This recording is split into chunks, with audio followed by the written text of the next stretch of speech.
mooy cancer yi nga xamante ne si weenu jigéen lay jóge muy cancer bi nga xamante ne faat na jigéen yu bëri si àdduna muy cancer bi nga xamante ne traitement bi sax dafa cher dafa metti trop macha allah yàlla nañu si yàlla musal te képp ku ko am jàngoro boobu yàlla na la ko yàlla teggil si barkeb Serigne Touba. moom batanse dina ko faj basante dina ko faj si lu bëri bëri naka nga koy def muy da ngay jël dina ko faj ba pare dala si protéger bu fekkee da nga koy jëfandikoo dalay protéger si feebar yooyu yëpp. boo koy jëfandikoo dina la protéger ci feebar yooyu yëpp macha allah muy cancer bu mu mun a doon cancer bu mu mun a doon bu dee góor cancer prostate moo gën a sonal góor yi bu dee jigéen cancer du sein moo leen gën a sonal léegi li ñuy def lenn képp la mooy dañuy jël basante bi nga xolli ko boo ko xolliwee doom bi nga xolli ko tranché ko ay tranche nga jël ndox def ko ci teg ko sa casserole baxal ko ba mu bax boo ko baxalee ba mu bax nga daal di segg ndox bi boo seggee ndox bi nga bàyyi ba mu sedd nga segg ndox bi boo seggee ndox bi nga koy naan di ko faral di naan dina la protéger ci feebar yépp muy cancer bu mu mun a doon incha allahu rabbi ñu bàyyi ci xel bu baax a baax.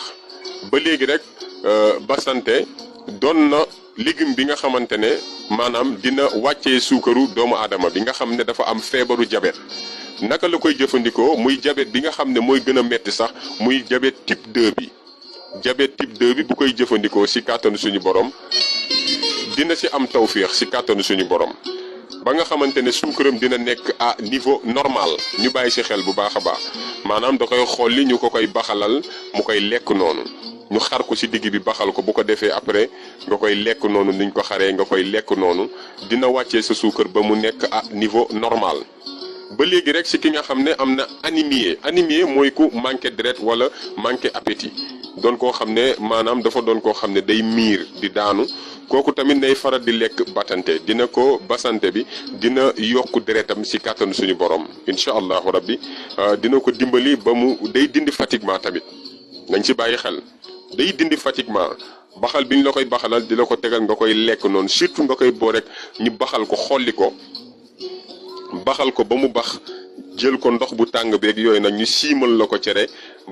basante bi nga jël ko teg ko ci kaw cere bi boole ko moom di ko lekk day dindi fatiguement day dindi anémie ba pare tamit da lay dimbali ci mal de tête bopp buy metti beeg yooyu yëpp da koy dindi ak tamit maanaam dépression muy déprimé yëpp da koy dindi ci kàttanu suñu borom.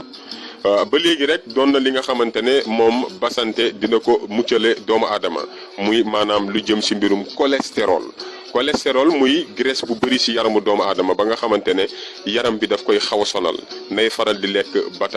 basante bu bëri dina ko dimbali ba nga xamante ne dina dindi cholestérol bi nekk ci yaramam bi yëpp da koy baxal di ko lekk incha allahu rabbi dina ko dimbali ci kàttanu suñu borom ñu bàyyi ci xel bu baax a baax a baax.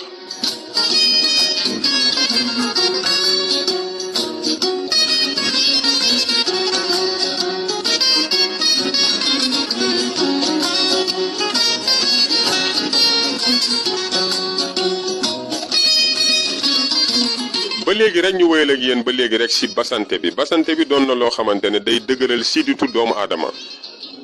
day dëgëral sidditu doomu aadama ak ñi am hypotension ak hypertension